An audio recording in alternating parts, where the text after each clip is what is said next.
All right. Well, I am solo today. So, with that being said, hello, good morning, and welcome to the 16 ounce podcast. And Jay is here all by himself today, but that's all right. Duvet's doing some family stuff. Safe travels, buddy, by the way.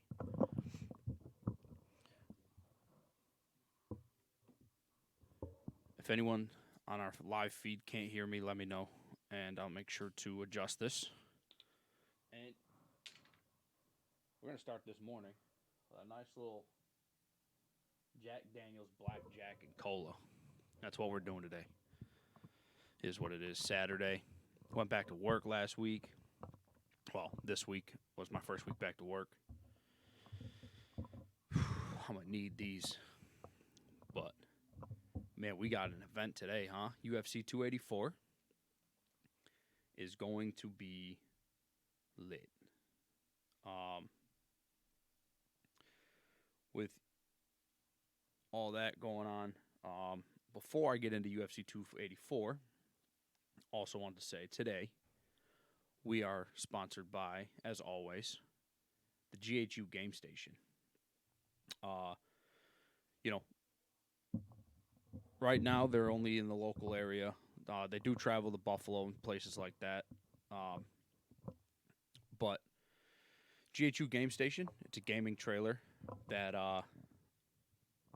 they have bundles and stuff that you can go on their website at gameheadsunited.com, or you can go to the GHU Game Station Facebook page, and on there they'll have all the deals that they got going on, stuff like that. But basically, it's a gaming trailer with Xbox, PlayStation, SNES, old school Nintendo games, the Switch.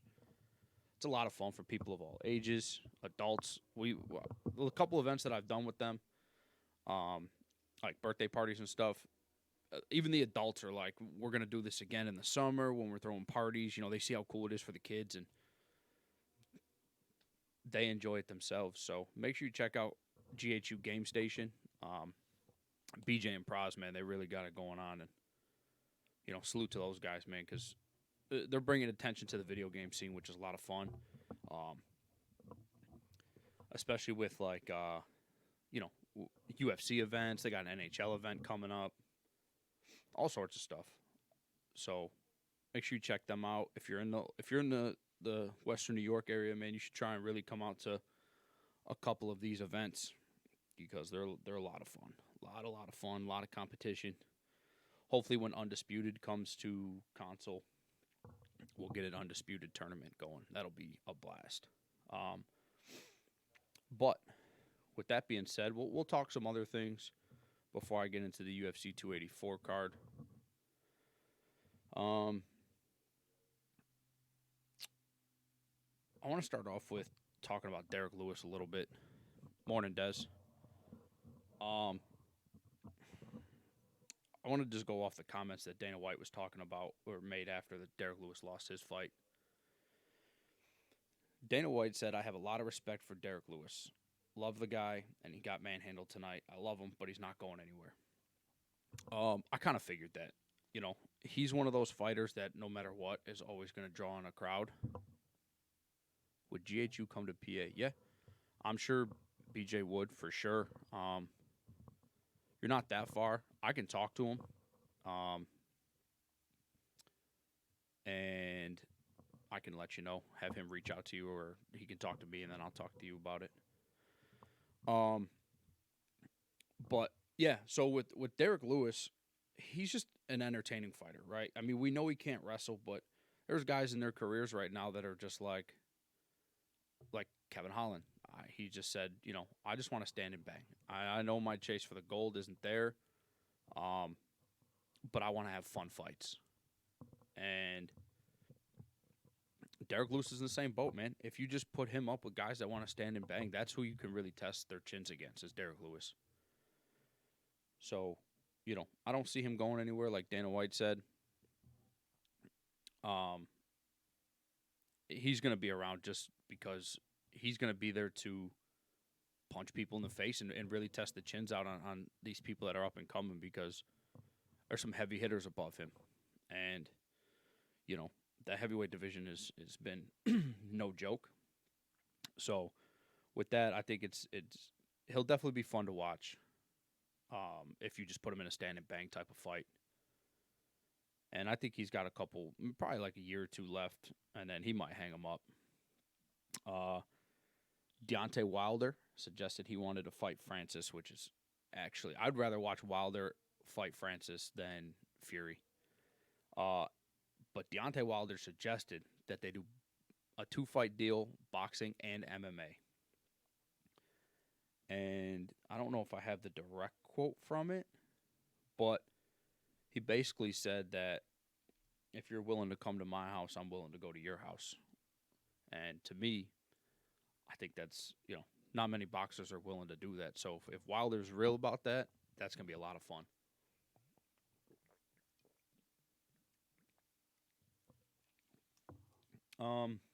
What else do we got? Oh, so Anthony Smith versus Johnny Walker's in the works to headline UFC Fight Night on May 13th.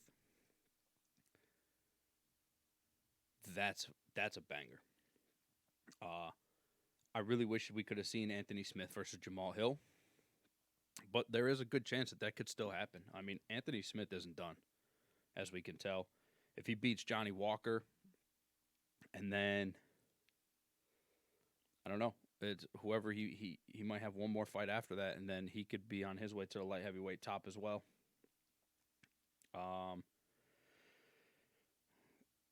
Announced yesterday, we got Charles Do Bronx Oliveira versus Benel Dariush. For UFC 288. So, like 4 months from now. Maybe a little longer than that. I'm not sure. But still, however, that's a good fight, man. Those two guys.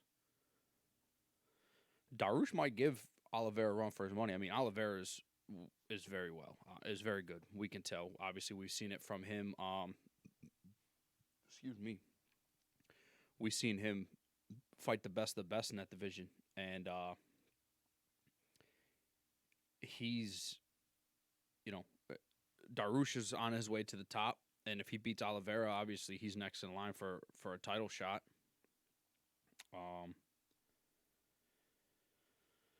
And it's very well deserved. I mean, the guy's been doing it all. He's been out there just manhandling people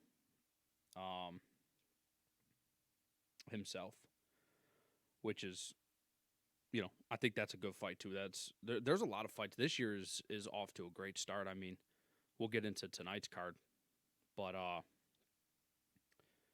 yeah, I don't know. These fight announcements have been kind of crazy. And then on to, I don't know if anyone knows or follows like Jorge Masvidal's Gamebred fighting.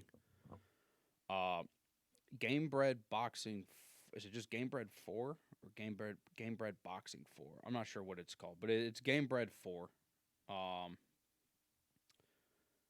This card it's Gamebred Boxing 4. It's all the bouts are 6 rounds except for the main event. I'm not sure how many rounds it is, might be 10. But that card's kind of cool. So starting from the bottom all the way up to the main event. B. Nagayan. He's going to be fighting, but his opponent's to be determined still. Dylan Klecker versus Josh Burns. Devin Cushing versus Damian Marciano. That's going to be a good fight. Paul Daly versus Anthony Taylor is nuts. Pearl Gonzalez versus Gina Masny. And then these next 3 fights, man, are actually going to be a lot of fun. So we got Jose Aldo, who just retired from the UFC, who also just won his pro boxing debut fight, I think last night, I think. And he's going to box Jeremy Stevens. So we got two former UFC guys getting ready to duke it out in the boxing ring, which I think is these next three fights are actually all former UFC fighters. But Jose Aldo versus Jeremy Stephens in a boxing match is going to be a lot of fun. I mean, Jeremy Stephens is very good with his hands, but I think Jose Aldo is too. I'd put my money on Aldo for sure. This dude is never going to be done. He's going to fight till he's 100. But Vitor Belfort versus Ronald Souza. I'm going to put my money on Belfort, man. He's just, at his age, he's still extremely strong, and he's always been a good boxer. So I like that fight. And then for the main event, we have Anthony Showtime Pettis boxing Roy Jones Jr. Now, anyone that's into combat sports or into any of this, we all know Roy Jones Jr. is, he's in conversations for one of best boxers of all time, stuff like that. He's always up there in the tops of the rankings. And then him boxing Anthony Pettis is just bizarre because, he has the nickname Showtime for a reason. He's very flashy. It's a very interesting fighter. So it's going to be two very different styles going against each other. However, I don't know if Anthony Pettis' chin is going to hold up to Jones's power. I know Jones is older, but he still has some raw power. So that's going to be something for sure. And then all I really want to do today on this, it's just a short little podcast today because I'm by myself. But tonight is UFC 284. It's on at the early prelims, and the prelims are on ESPN Plus for free at 6 p.m. And then obviously the main event is like $79.99 or something like that. Whatever they raised the price to this time around. But I'm just going to go over the UFC 284 card, and then I'm going to give my opinion on, who I think is going to win. So I'll go through the whole card, and then I'll start all the way back over. Well, you know what? I'll go through the whole card, and as I'm going through them, I'll pick who I think is going to win. And then I'm going to go to DraftKings, and I will give my opinion on what bets that I'll be placing and what bets that I like. Underdog, 2-leg parlays, straight up bets, stuff like that. And if you follow, let me know. If you don't, or if you got different picks that you like,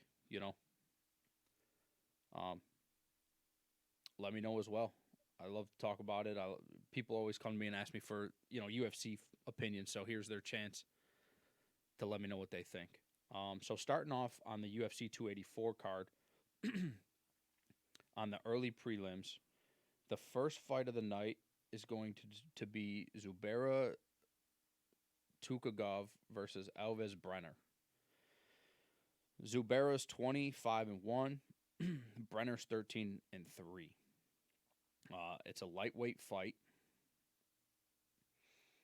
Brenner's 25, Zubaira's 32. Alves has a 4.5-inch reach on him, which is a big reach, and he's only an inch taller. But with Zubaira, if Alves doesn't know how to use that reach, he could be in trouble. Zubaira could very well just get him on the ground and tuck him away, but Brenner's ground game isn't the greatest. It's good. It'll be interesting to see how he's going to use that to his advantage if they go to the ground. But for me, my pick on that fight's going to be Zubaira. Then the next fight is a featherweight fight, and it's Shane Young versus Blake Bilder. Bilder's 7-0-1, and Shane Young is 13-6. They're same height, and Young has a 4-inch reach on him. They're a couple years off in age, which doesn't always matter.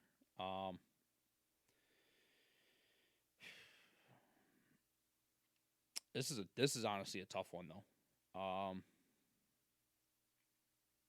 For this one though, I think Blake's gonna lose his first fight of his career. If you don't count draws as losses, I don't know. Everyone's different. But I'm gonna go with Shane Young on that one. Then we have women's strawweight fight: Luma Lukebumi versus Elise Reed. Luma is 7-3. Elise is 6-2. They're very close in everything. 1.5-inch reach for Luma.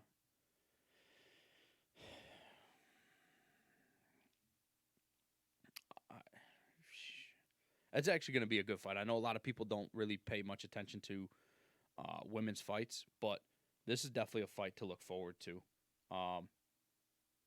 I think these girls are really going to go at it. You know,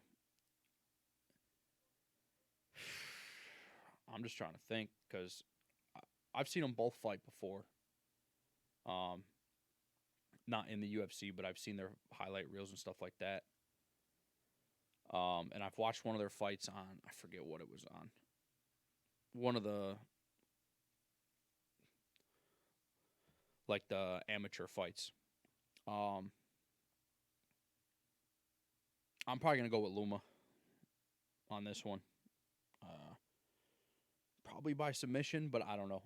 Like I said, I'll go at the end of it. I'll go through it with DraftKings stuff, and we'll decide through that. But I think Luma's going to win for sure. And then to top off the early prelims, it's another featherweight fight. Don Shainis versus Jack Jenkins.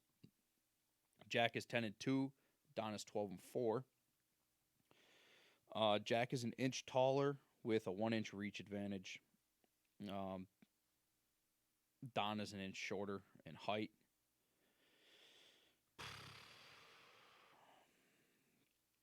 This is another good fight, man. I'm probably gonna have to go with Jack on this. Jack Jenkins. I think he's just a better fighter. But with that being said, I mean, Don's pretty good too. I just think Jack's gonna overwhelm him, and Don's not gonna know what to do with it. And then we go into the prelim card. So Jack and Don cap off the early prelims, and then we go into the prelim card, which is pretty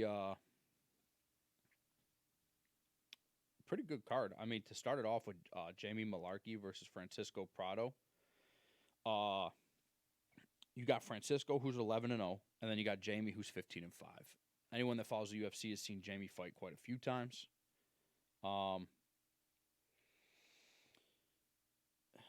Francisco's 20, and Jamie's 28. Jamie's 6 foot. Francisco's 5'8".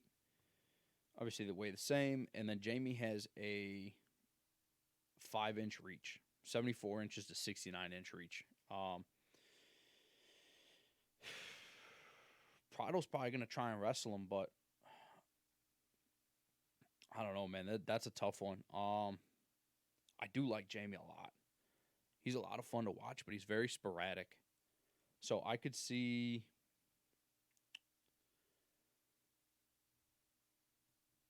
for this fight, I'm gonna go ahead and say Prado wins it. I think he's gonna outdo Jamie. And Francisco has pretty good stamina too, so I think he might be able to push the pace on Jamie and really kind of wear him down. We could see a second round finish there, in my opinion. Then we go into a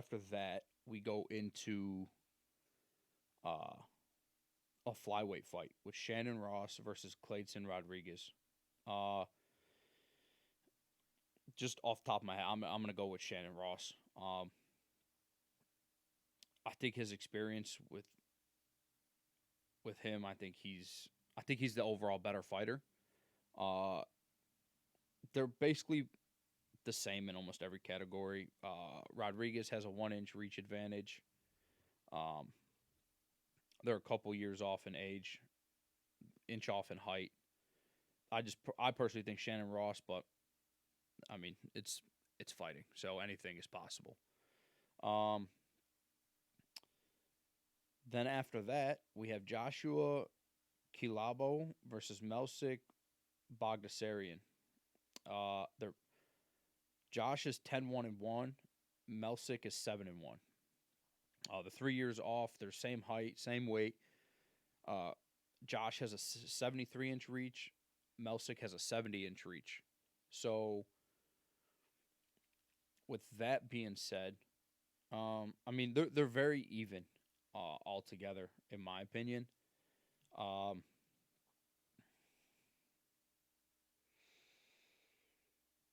I'm gonna go Josh on this one,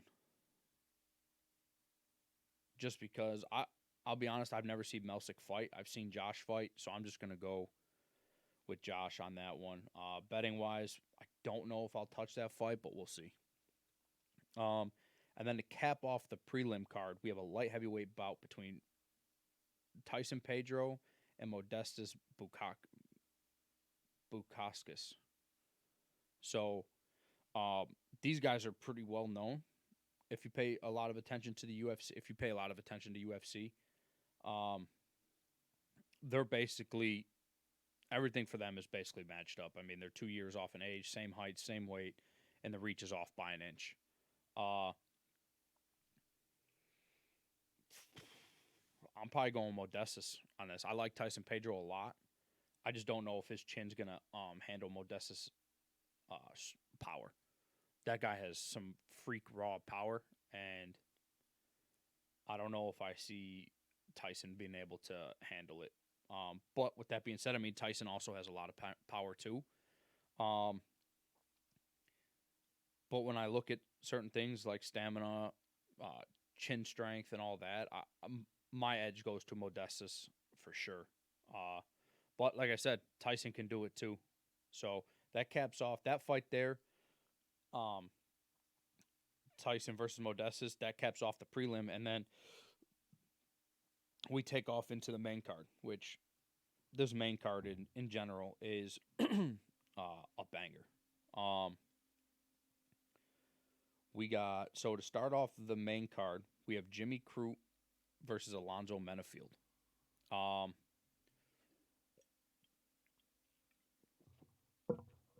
so with that, uh, I'm going Menafield on this one. I like Jimmy Crute, I do, but I feel like after Anthony Smith leg kicked him and his leg crumbled, he hasn't been the same stance wise. And it seems like I think it was his right leg that gave out. I think it was his left leg that gave out. Uh, and that's his lead leg. And he just doesn't seem the same on that lead leg since. And Menafield has very strong leg kicks, and he has a lot of power up top too. So this one to me is going to be a stand and bang fight. Menafield is 2 inches shorter, but he has a 2 inch reach advantage. Um, he's a little bit older, but I personally think that Alonzo is going to take that fight probably by knockout. And that's a light heavyweight fight. Then after that, we have a heavyweight fight with Justin Tafa and Parker Porter. Um,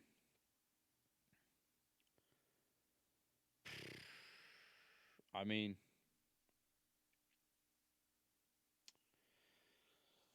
this fight from here on out, I think this whole main card is interesting. Um, and they're all bangers from top to bottom. However, I think with the heavyweights right here, these guys I think are just going to stand and bang. And I mean, Justin's got a good chin, but so does Parker. And on a personal level, I think Parker is just for a heavyweight. His striking is very um, clean. And man, this is a tough one. I'm gonna go Parker Porter on this fight. I just think Tafa's gonna be overwhelmed, and when he realizes the power of Parker's, I think he's gonna it's gonna hurt a little bit, and he's just not gonna. I think he's just gonna be overwhelmed, and I think Parker's gonna pull this one out. But after that, we have a welterweight fight with Jack Della Maddalena and Randy Brown. These guys are exciting. Randy Brown is, I think he was injured for a while, came back, fought, won, and now he's back in it again. I didn't think he was going to be the same the last time he came back and fought. I don't remember exactly who it was against. It was against Trinaldo. Yeah, in October he fought Trinaldo. Maybe I'm off on something. When was he injured? Oh yeah, he got injured in the end of 2019. He still won that fight, but he got hurt, and then he had to pull out of his April 11th fight against Vincent Luque. And then they ran it back in August. Vicente won. And then, 2021 he fought twice. 2022 he fought twice. The last fight was October, and then he won against Trinaldo by decision. I think he's getting back in his groove, man. I really like him personally, and I think he's gonna pull this one out. He's got a 5-inch reach advantage over Jack, and he's got a 3, 4. He's 5 inches taller than him. I think Randy Brown's gonna win. It'll probably be another decision win. But there is also a good possibility that he takes him down and chokes his ass out. Randy Brown does have good ground game. It's not top tier, but it's definitely enough to do the work that needs to get done. And then here are my two favorite fights on the entire card. Because I'm a big Yair Rodriguez fan. I love him. His style is great. So this is a featherweight fight. It's Yair Rodriguez versus Josh Emmett. And I'm pretty sure this fight here is for the interim featherweight. I could be wrong, but I'm pretty sure that's what I seen was that was an interim featherweight fight because Volk is fighting the lightweight fight tonight. Without a doubt, I'm just going to go ahead and say I think Yair wins this fight. You could take that as a biased opinion because I just said I love him, but I just don't think Josh Emmett, I don't think he's going to be able to do it. Yair is so flashy. He doesn't have that. He has a 1-inch reach advantage, Yair. He has a 4-inch height advantage. He's 7 years younger. I just think Yair's not at the top of his game, but he's getting close. And I think Josh Emmett's at his peak. And for me, I think that, obviously Josh has been doing his thing to be here for this fight. He's gone out and he's beat Calvin Kattar, beat Dan Ige, beat Shane Burgos. But my thing with Josh Emmett is he's only fighting once a year. So I don't know if that's enough to deal with, Yair's style. I mean, Yair beat Ortega, which we know. Yair lost to Max, but that's, what are you going to do? Yair's fighting once a year as well, but his competition, like Max Holloway, right? I mean, that's an unbelievable fight. That went to a decision, which is incredible. Then he beat Brian Ortega. We know how that went, unfortunately. And then now he's got Josh Emmett. So I personally think Yair Rodriguez is going to take this fight. I know that he hasn't taken any fights since Ortega back in July. and that's because there were talks of him being up in this way somewhere, kind of just waiting for it to unfold, and see what his next competition was. But yeah, I just Josh Emmett doesn't have a lot in his arsenal. He's a very very basic fighter in my opinion, which isn't a bad thing because like I said, he's doing his thing to get here. He's got good power. Yair's just flashy. He's fast. Emmett's more heavy-handed, slower. Um, I'm gonna go ahead and I would put Yair's gonna be on my bet slip for sure. Uh, I just like Yair's style. I like Josh's style too because I'm a heavy-handed person myself. I'm heavy-handed and slow, but um, I like Yair's style over Emmett's, and I just think that Yair's style is just overwhelming. The kicks that he can throw, and he can do a lot of feints with his legs that are gonna make you guess if he's gonna come at your body, and then you might get clipped with an uppercut or one of his hooks, a jab, anything like that. And I think the way he uses his feints and stuff like that, I think is gonna be too much for Josh. So I'm going Yair. I think Yair is, in my opinion, I think he's gonna. I don't want to say dominate that fight, but I think he's going to own majority of the rounds if it goes to decision. However, if he does get clipped by Josh, I mean, it could trouble him, but I don't think it's a problem. And then we go to the last fight of the night, and probably the biggest fight of the year because we have Islam Makhachev versus Alexander Volkanovski. So we have the number one pound for pound fighter and the number two pound for pound fighter going head to head. I think for the first time in history, it's the 1 and 2. Could be wrong on that, but I'm pretty sure it is. And for Volk to take this and step up, I mean, I love Volk in general as it is. Um, it's hard. It's hard to like Islam, but I do like Islam. However, you know, Volk at one point was weighing like 240, 250, playing rugby. Um, he's just a strong guy in general. Like honestly, for him to be at featherweight or at featherweight is nuts because he's so strong. He has a low center of gravity. As we seen, Ortega had him gurgling for his life, and somehow he still managed to keep himself calm, cool, collected, pull out of it, and win that fight. I mean, to me, that was like one of the fight of the years for me. I think that was 2 years ago. That fight was just incredible. But Islam's style, we know is. I mean, at the end of the day, Islam fights that Dagestani wrestling, and that Dagestani type fighting where he's a hell of a wrestler. He's strong himself. I mean, they wrestle bears for a fucking living. And this fight can go either way. For sure. Because, like I said, Volk is strong. Volk has a low center of gravity. He's a great wrestler, great hands, great speed. Like, he can do it all. To me, Volk is definitely the number one pound for pound best fighter in the UFC right now, and maybe even in the world. I don't see anyone being able to really beat him. However, if there is anyone on this planet that can beat him, it's definitely Islam. With that being said, I mean, there's a 3-inch advantage. For some reason, when they faced off, it looked way bigger than 3 inches.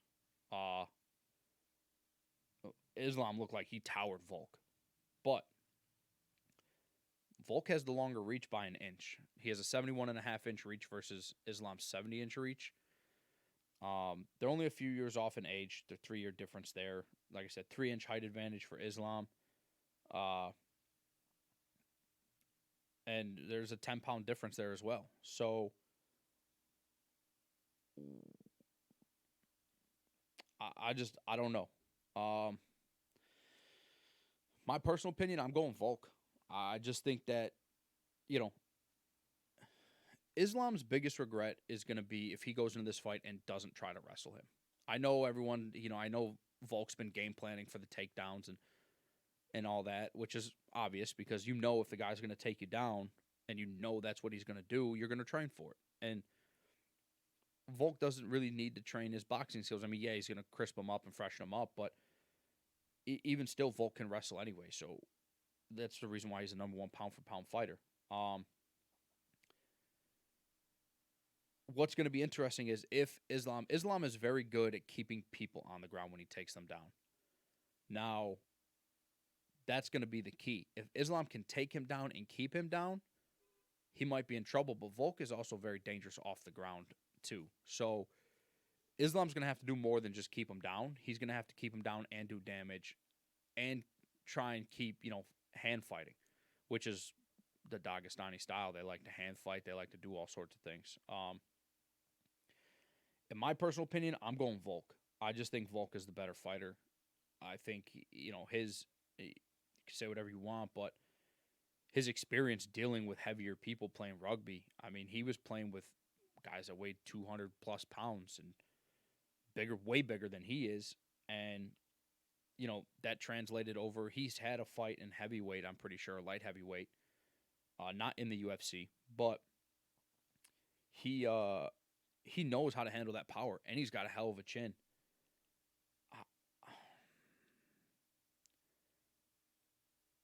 My thing is that Islam hardly handled Gilbert Burns. And I think if that fight went 5 rounds, Gilbert was going to win that fight. With that being said, too, I mean, Volk is just, I think, in my opinion, he's manhandled his entire division.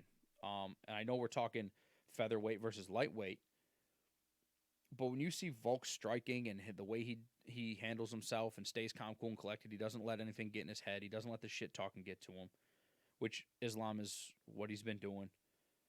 I just got to go Volk. Nowhere in my mind have I thought Islam was going to win this fight, and usually as I say that and the fight gets closer, my mind usually changes, things come up. My heart, my gut, my head, everything says Volk on this. So many people are telling me I'm crazy, that I should go Islam. Islam's stronger. But at the same time, I think a lot of people hold, like, Khabib is his trainer. He's trained with Khabib's dad, all that, to a high standard, which, I mean, who wouldn't? The guy's 29-0, training Islam, who's 23-1. And to me, it's like, for me, it's just that, I mean, Islam's gone out there and done crazy things. And I don't know why I said Gilbert Burns. I didn't mean Gilbert Burns. I meant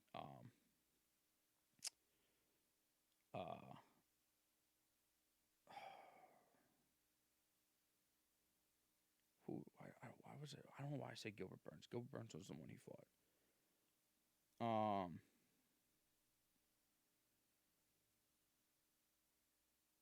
What was I thinking? Oh, Drew Dober. I don't know why I said Gilbert Burns. My bad. My apologies. The way he went out there and handled Drew Dober, I mean, Drew Dober's a tough dude, and he went out there and manhandled him, and the way he manhandled Charles Oliveira as well, that was incredible too. I mean, the way he beat Oliveira was just unreal. But I'm going Volk, man, and Volk is just, to me, it's just hard to shy away from him. Like I was saying, though, everyone is telling me I'm crazy because that Dagestani style, not many people want to go against it. And I don't blame them, because that style of wrestling is insane. The way they fight, the way they train, everything about it is interesting. So, I'm not mad either way. Whoever wins, I think it's going to be a great fight. But if Volk wins this, he'll be the greatest fighter of all time, in my opinion. And that's as simple as that. And there's no argument. What up, Torres? Yeah, no, I just got Volk, man. Hoping for the upset tonight, huh? I don't know, man. Like I said, I think Volk is just, dude's on a different level right now. He's on a different planet, doing just different things.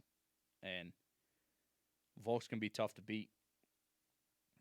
But so is Islam. I mean, I don't know. I definitely don't think we're gonna see. We might see a wrestling match, but Islam also said like I'm gonna take him down and hold him down, and then he said, but I also want to showcase my striking, which he's not gonna outstrike Volk in any way, shape, or form. It's just not gonna happen. Um, I just don't see it. But it's the MMA world, and anything is possible always, right?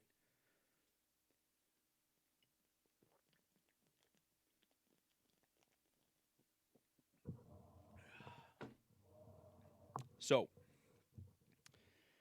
with that being said, let me go into DraftKings here, and I'm just gonna look into these fights a little bit deeper, see what all these spreads are. So, uh, what I usually do for UFC fight nights is I put $1 down and I bet on every fight that I think is going to win. So we'll start with that. So if I take Zubaira, Shane Young, Luma, Jack, Francisco, um, Shannon,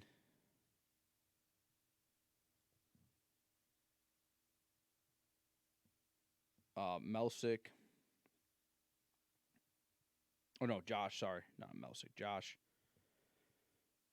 Modestus, Alonzo, Parker, Randy, Yair, and Volk.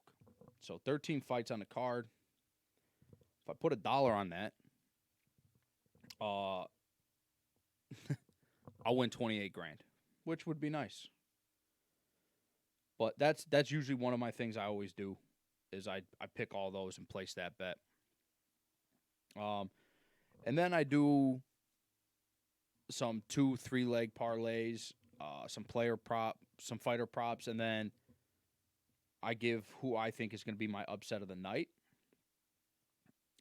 With that being said, so from top to bottom, Zubaira is a minus 560. Elvis Brenner's a plus 430. Honestly, unless you do like I said, that big parlay I do where I pick all 13 fights, Zubaira's not worth picking because you'd have to place $560 just to win $100. So, Shane Young is a minus 150. Blake Builder is a plus 130. I think Shane's gonna win. However, I mean that there is a good chance that there's an upset there, but I'm still gonna ride with Shane. I think he's just gonna pull through. Luma is a minus 320. Elise is a plus 265. I don't really see there being an upset there at all. Excuse me. Excuse me. Jack Jenkins is a minus 380. Don Shanis is a plus 310. Once again, I don't see an upset being there. And betting on Jack straight up, unless you parlay him with somebody like, a Shannon Ross or a Francisco Prado, even then, you're looking at minus 380. And if you take Francisco at a plus 230, I mean, it does bring it up to plus 316. If you pair him with Shannon Ross, you get a plus 386. So, if you go and place $100 on that, your payout would be 486. So, I mean, taking Jack Jenkins, I think is good, but you have to pair him with somebody who's an underdog. Which I guess saying that too, you could take Jack Jenkins and pair him up with Alonzo Menafield, brings you to a plus 222. Honestly, that might be my. You know what? That's going to be my 2-leg parlay for the day. Jack Jenkins mixed with Alonzo Menafield. Straight up, Those are the two I think are going to win. Jack Jenkins, Alonzo Menafield. Uh, pair them up, and you'll have plus 222 odds. Put $100 on it, and I think, like I said, I think you win 488. I think was the. Oh no, that was the other one. You'd win 322. Sorry, my bad. My brain's all over the place. So I think that's not a bad little bet there. 2-leg parlay. It's nothing crazy, and you can still pay. It still pays out big, depending on what you're able to, bet what you can afford to lose. So if you can bet $5, bet $5 because you're still making your money back. Don't let nobody ever shame you into betting things you can't afford, because that's just, we don't here. Even though I gamble, I do the same thing. I put $5 on fights. I put 10, 20, whatever I can afford to lose that week is what I put on it. So where were we? Oh yeah, Jack Jenkins, and then Jamie Malarkey and Francisco Prado. Jamie's a minus 275. Francisco's a plus 230. Be honest, Francisco's going to be my underdog pick for.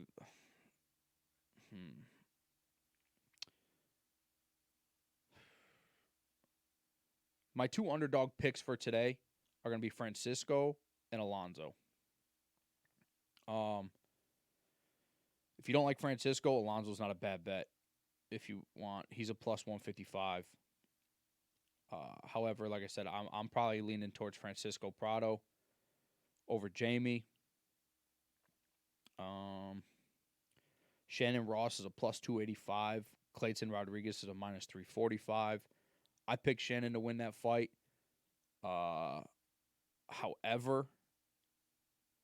I don't know. I just, on a personal level, I don't really, I don't know. If you want to pick it, I would pick it under 2.5 rounds though. If you don't want to take Shannon Ross, take the under 2.5, because either Clayton's going to beat him in the first, or this fight's going the distance. And if it goes the distance, I think Shannon Ross wins. And that's a safe bet, because the under is a 115. Under 2.5 is a 115, minus 115. So you'd have to bet $100 to win, or 115 to win 100. So,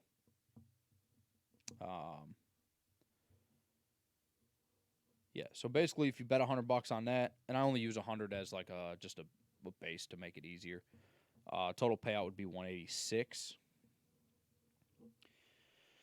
So if you're gonna gamble on that fight, and you don't really know who to pick, or you want more bang for your buck, instead of taking Clayton at a minus 340, I definitely think the under 2.5 rounds is the bet there. Josh Kulabayo versus Melsick. They're both a minus 110. So that's the closest fight on that card. Spread-wise, obviously that's about as even as you're going to get, is them being the same. That's a toss-up. Like I said, take whoever you want. If you want to bet that, under 2.5 rounds is a plus 150. I don't think I take the under on that.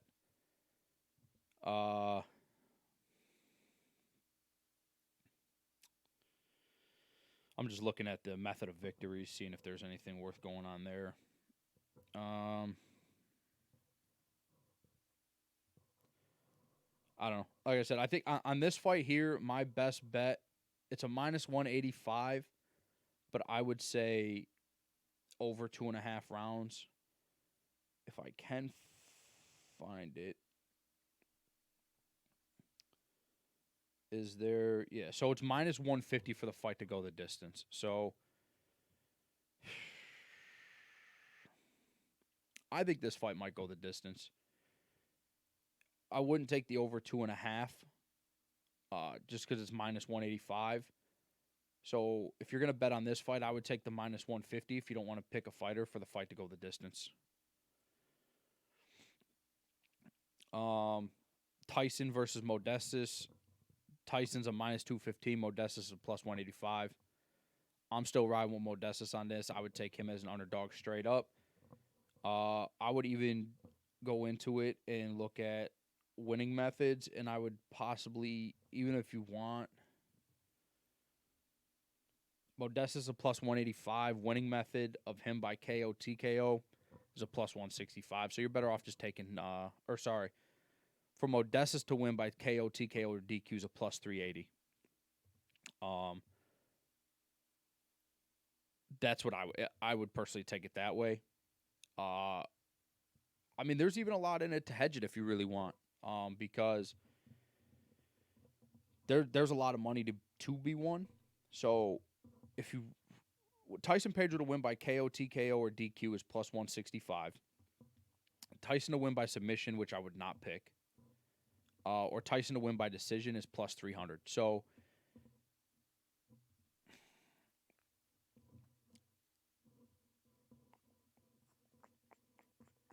hold on one second. I'm just trying to see. Tyson Pedro is a minus 215. If you go to the winning methods on that on DraftKings, method of victory double chance, you could take Tyson Pedro to win by KO, TKO, DQ, or decision for a minus 150.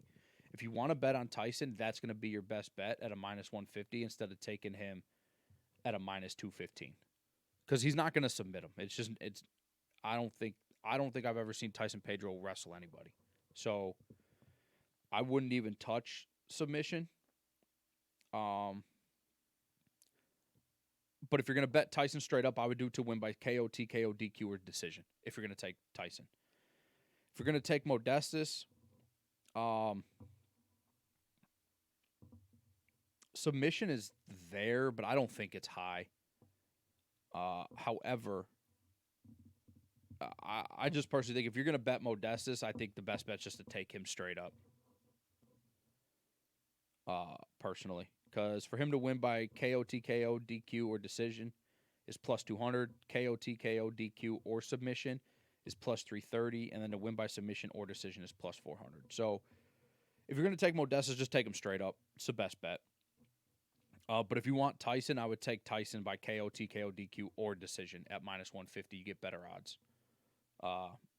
Like I said, he's a minus 215 on the money line. So that would be the way to go. Minus 150, you get better. Your odds are better than that. They actually just changed. He's a minus 225. So I would take the go to the winning. So if you go and click on the UFC, go down to Tyson Pedro versus Modestus, click on him, go to winning method, and then scroll down the method of victory double chance, and take Tyson Pedro at minus 150 at the TKO, KO, DQ, or decision. Then with that, we got Jimmy Crute versus Alonzo Menifield. Crute's a minus 180. Menifield's a plus 155. If you think Crute's going to win, let's see, what's the fight lines? It's over 1.5 or under 1.5 rounds. Personally, I would take over 1.5 on this one. Over 1.5 is plus 120. Under is minus 150. I don't think this is going to be over in the second round. I don't think it's going to be over in the first 1.5 rounds. I think if it's going to happen, it's going to happen late second or early in the third. Winning methods. Let's see. So Jimmy Crute to win by KO, TKO, or DQ or decision is plus 120. Which, if you're gonna bet on Crute to win, that's honestly your best, in my opinion, your best, because he's a minus 180. Go into it at the same way, go into the winning method of victory double chance. It's a plus 120. I don't see him submitting him. However, they think that he could submit him, which is a strong possibility. But if you're going to do that, you might as well just take Jimmy Crute straight up, because it's a minus 120. There's not much of a difference. It's a couple bucks. And then to win by submission or decision's a plus 130. I don't know. I don't like to take the submission or decision because submissions are just harder to do, obviously. So That would be my thought. If you're going to take Jimmy Crute to win, I would do the double chance victory, KO, TKO, DQ, or decision. And if you're going to take Alonzo, just take Alonzo straight up. There's no point doing it any other way. And then here we go. We're into the last final four stretch here. Jack versus Randy.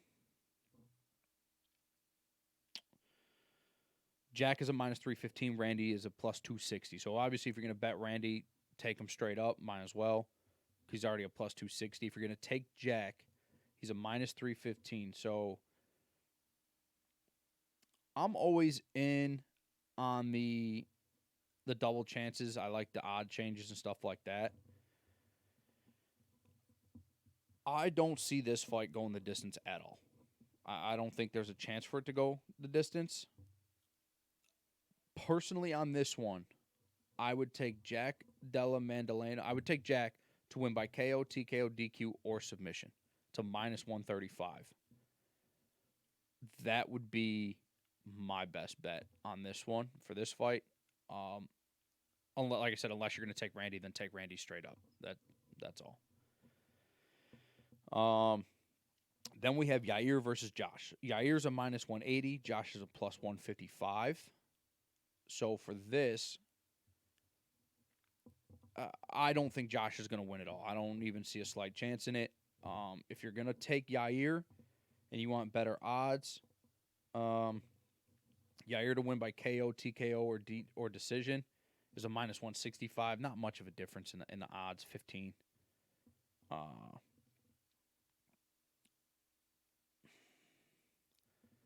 I don't know if I see him winning by submission, personally. I just don't. So I don't know if I would take KO, TKO, or submission. Which, I mean, you could because there's a slight possibility that he knocks him out. I just like the KO decision just because it'll go either way. But if you take him on KO, TKO, DQ, or submission, it's plus 225. So that might be a solid bet if you think he's going to knock him out. But then if it goes decision, you lost anyways. But with that being said, if you want to hedge it, you can take Yair to win by KO, TKO, DQ, or submission, and then take him to win by submission, submission or decision. However, if you go up here, you can take Yair to win by decision. So if you want to cover your ass, put money on Yair to win by KO, TKO, DQ, or submission at plus 225. And then for just a regular, that's under the double chance. And then for just regular method of victory, you could take Yair to win by decision at plus 150. So then that covers you on three aspects of it. That covers you on a KO, it covers you on a KO, TKO, or DQ, or submission, and it covers you on to win by decision. So, I mean, you basically have all three covered as long as he wins that fight. No matter how he wins it, you're going to win. You'll win more if he wins by KO or submission. You'll still win at plus 150 if he wins by decision. And if you're going to take Josh Emmett, you might as well just take Josh Emmett straight up. That's just because he's the favorite as it is. And then we get into the main event here.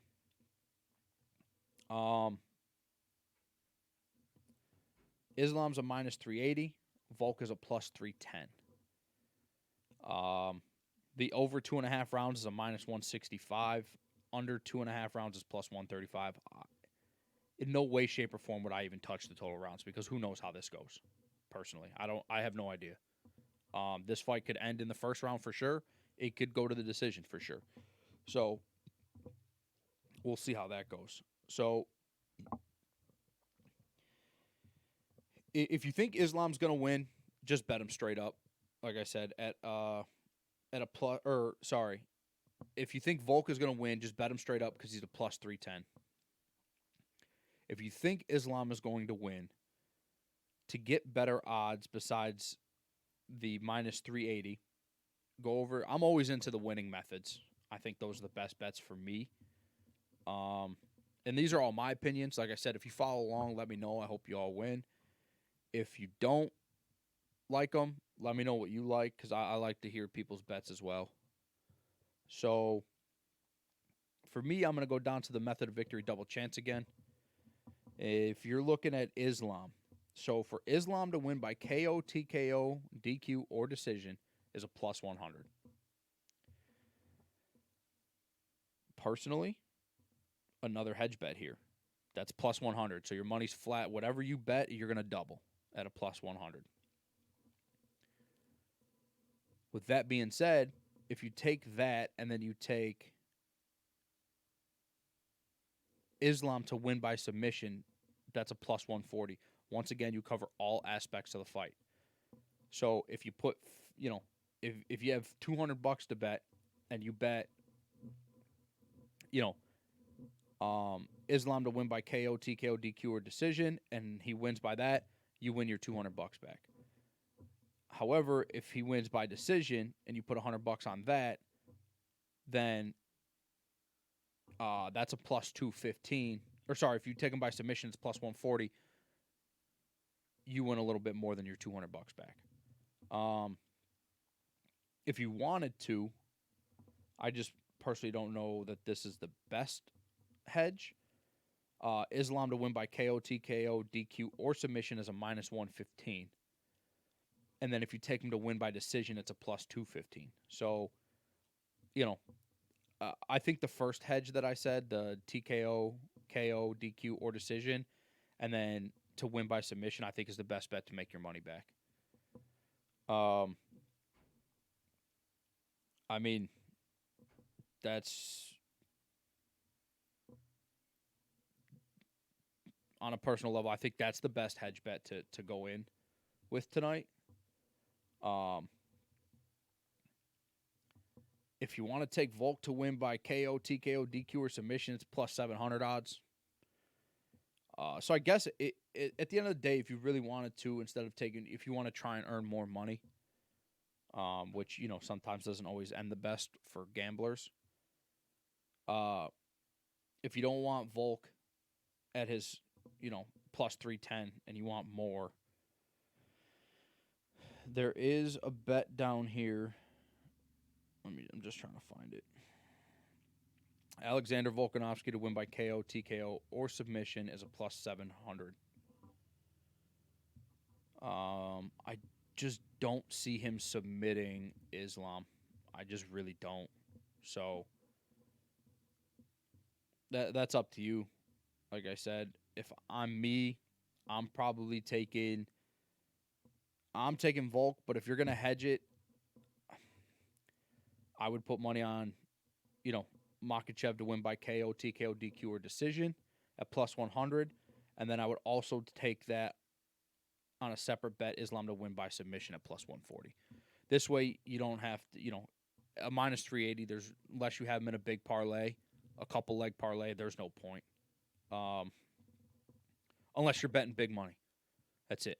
500 plus bucks, then go for it. But if you're not, there's no point. It just doesn't make any sense. So, for me, that's all I really got. I'm here. I was here solo today, and this big fight card. So I just wanted to get this out there for you guys. Those are my bets. I'm gonna try and probably do this, for boxing as well, and I'm going to do it for the UFC. We'll just do it towards like maybe the middle or the end. I don't know. I'll talk to Duvet, see what's best, and I'll give you guys my opinions every week, and that there's a fight, and we'll just go from there. So, if you're on live, I'm going to stick around while I finish up this stuff for here. If not, if you're listening to the pre-recorded version, I'm out. Peace. Have a good night.